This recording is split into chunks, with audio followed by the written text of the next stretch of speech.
Shalom Bapak Ibu, saudara-saudara Majelis Jemaat. Hari ini kita akan membahas satu nats epistel, yaitu Mazmur pasal 68 ayat 16 sampai ayat 20. Bahan sermon kita ini topiknya adalah Yesus naik ke sorga dan akan datang kembali. Pada minggu Hana naiknya Tuhan Yesus, kita merenungkan satu kebenaran iman yang penting, yaitu Yesus naik ke surga dan akan datang kembali. Nats kita seperti yang saya katakan tadi, Mazmur 68 ayat 16 sampai 20, itu merupakan sebuah mazmur kemenangan Allah. Jadi Allah yang menang, bukan orang Israel yang menang, tapi karena Allah memenangkan umat Israel. Inilah inti dari Mazmur 68 ini. Mazmur 68 menggambarkan Tuhan Yesus sebagai Raja yang menang atas musuh-musuhnya, musuh-musuh Israel juga ya. Jadi Allah yang berperan dalam kehidupan umat Israel, dan itulah yang disaksikan oleh Mazmur ini atau Mazmur Daud. Allah berjalan di depan umatnya, lalu naik ke tempat kudusnya. Bagi orang percaya, Mazmur ini menunjuk kepada Kristus. Ini penting ya. Yesus yang bangkit, naik ke sorga dan memerintah untuk selama-lamanya. Mazmur 68 ini kita akan mengambil beberapa pokok-pokok renungan penting untuk kita bawakan nanti dalam khotbah kita di Partangiangan. Saya akan menawarkan ada 4 pokok renungan. Yang pertama dari ayat 16 dulu. Tuhan memilih tempat kediamannya. Jadi bukan manusia yang menentukan tempat kediaman Allah, tapi Allah dengan kemahakuasaannya yang tidak bisa disetir, diperintah, yang diatur-atur oleh manusia. Dalam ayat 16 dikatakan di sana, gunung-gunung tinggi iri kepada Sion, ya. Tetapi Tuhan memilih Sion. Artinya Allah tidak melihat kebesaran dunia, tetapi memilih menurut kasih dan kehendaknya. Apa maknanya ini bagi gereja? Bagi gereja saat ini, kekuatan kita bukan gedung, jabatan atau jumlah, tetapi apakah gedung itu dipenuhi oleh kuasa Allah? Apakah seseorang yang memiliki jabatan itu dikuasai oleh kuasa Allah? Allah hadir dalam hatinya, dalam semua karakter kehidupannya. Apakah anggota jemaat yang banyak yang datang ke gereja itu dikuasai atau taat kepada Allah?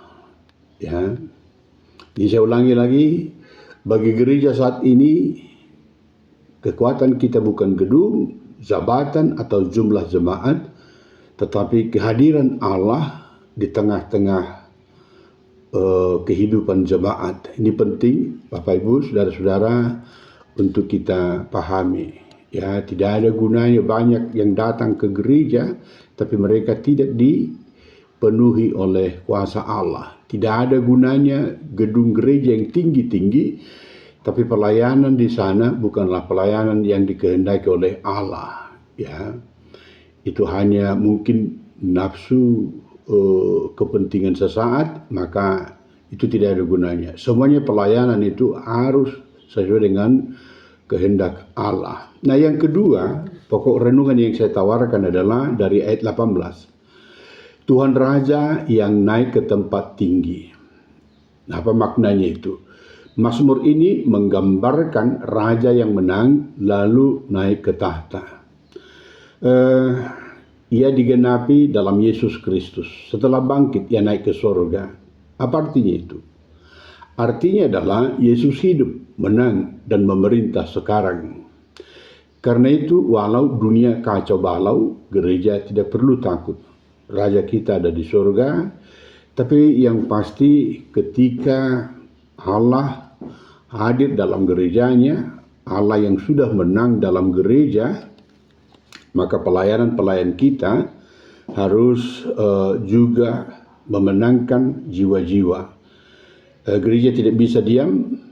Gereja karena Allah, karena Yesus sudah bangkit, menang, maka gereja juga harus melakukan kemenangan-kemenangan bagi jemaatnya dalam semua lini. Ya. Jadi dalam dunia yang kacau ini, gereja tidak bisa diam, tidak bisa berpangku tangan, tapi harus berperan aktif. Nah, disinilah pelayan-pelayan jemaat itu harus bersatu padu dalam kuat kuasa Roh Kudus. Mereka berdoa, mereka berdiskusi untuk melakukan hal-hal yang luar biasa karena mereka sudah dipenuhi oleh kehendak Tuhan. Semuanya akan bisa dilakukan.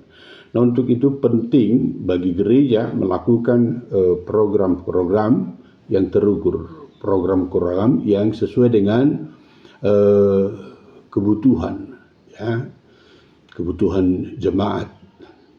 Nah, untuk itu harus ada perencanaan yang baik.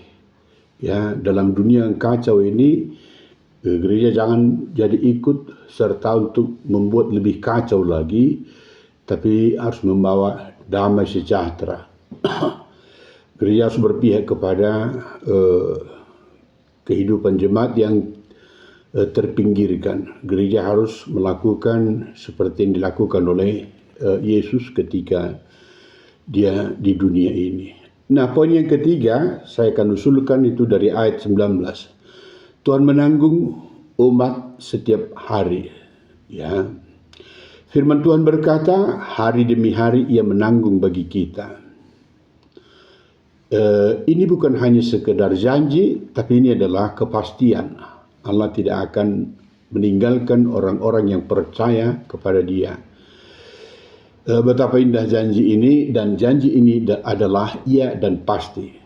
Yesus yang naik ke surga itu bukan utopia, itu pasti, dan itu sudah terjadi. Yesus naik ke surga itu bukan meninggalkan kita, tetapi tetap menyertai, mendengar doa, menguatkan dan menolong umatnya setiap hari.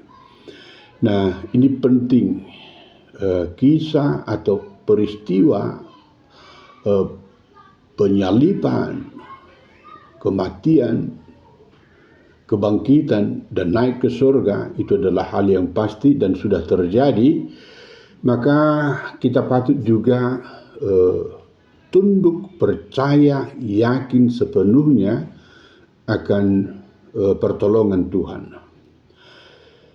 Tuhan akan menanggung apa yang ada dalam peristiwa-peristiwa kehidupan kita. Mungkin banyak pergumulan kita.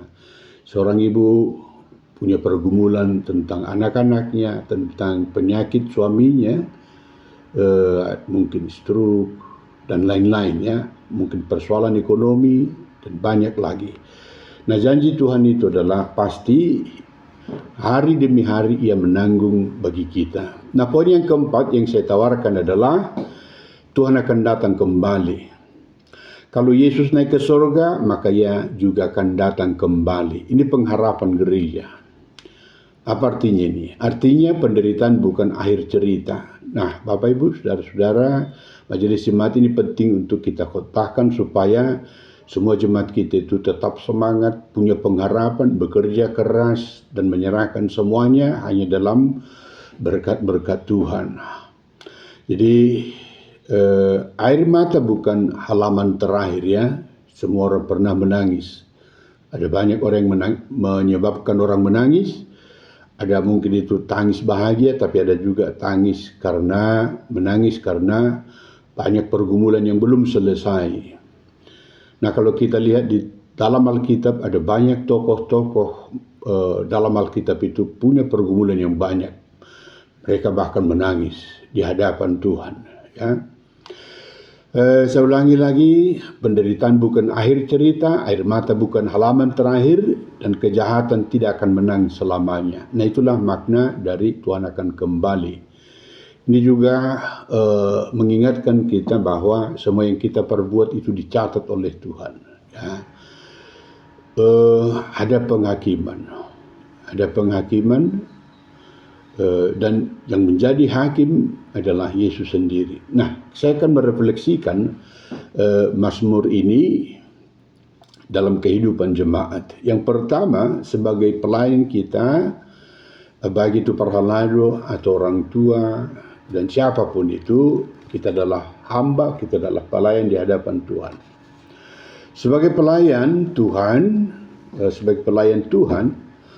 mari layani jemaat dengan setia. Menginang perhalado, jangan pernah tidak melayani umat kita. Mari tetap melayani dengan setia. Apapun, jangan ada alasan kita. Mungkin ada pergumulan-pergumulan kita, tapi itu bukan menjadi halangan bagi kita untuk tetap melayani dengan setia. Karena panggilan kita bukan dari dunia ini, panggilan kita adalah dari Allah sendiri.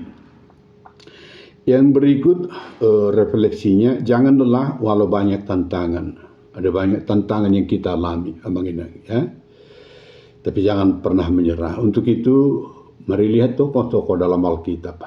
Ya, mereka punya banyak tantangan.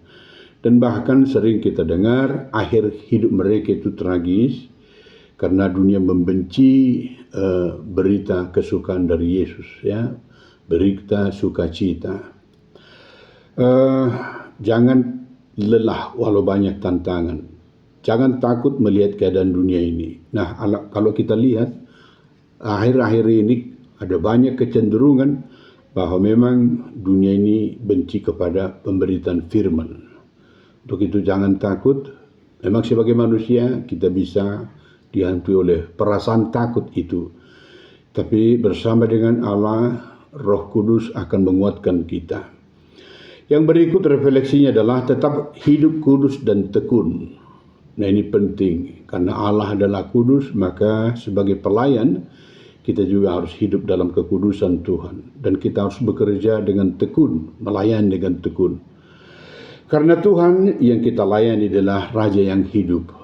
Tuhan yang kita sembah, Tuhan yang kita layani adalah Tuhan yang ada, bukan ilusi, tapi Allah yang kita sembah sudah menunjukkan kemahakuasaannya dalam peristiwa-peristiwa dunia ini, termasuk peristiwa hidup kita. Nah, untuk penutup, mari kita pegang iman ini. Yesus sudah menang, maka kita juga dimenangkan oleh Yesus.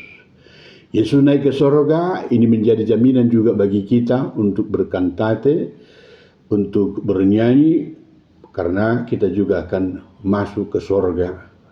Yesus memerintah sekarang. Yesus akan datang kembali. Maka tetaplah setia sampai Ia datang kembali. Amin. Shalom, HKBP Desa Teladan, Pendeta Willy Rumapea.